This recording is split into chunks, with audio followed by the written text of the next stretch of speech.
maamulka gobolka iyo degmada odayaasha kale ee maxay tahay aan ka nabadoonka iyo aan ka arkayo gaawidoo ila socday runtii oo ilaa intii aanu safarkaygan u soo itiqaadnay aada u shaqaynayay saraakiisha jarannada ugu horeeyaan maamulka madaxtooyada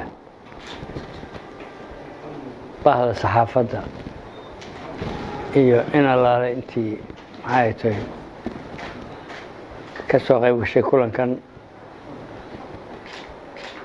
mahad ballaaran baan u celinayaa waxaan mahad aan la soo koobi karin u celinayaa shacabkii iyadoo rabadaana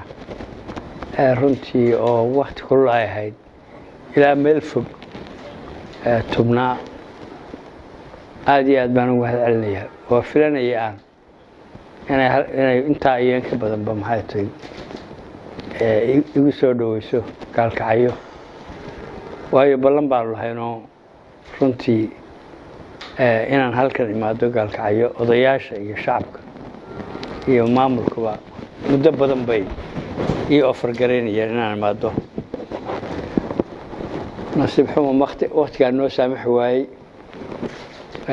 tani waxay ahayd safar yaroo kooban oo runtii ay ugu weyneyd mashaqadii halagka ka dhacday inaanu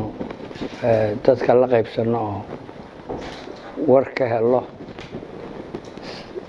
ballantayadii reer gaalkacyo waa noo dambaysaa waayo mar dhan bay ahayd inaan dego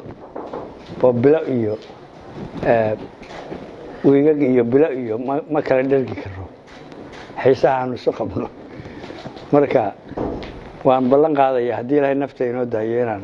soo noqdo oo wakti badan joogo hadda safarkaas yar buu ahaa xaalkaa isaga oo degdeg ah oo laga maarmaan ay ahayd in la yimaado mas-uuliintii aanu soo diray mas-uuliin ka waaweyn inay yimaadaan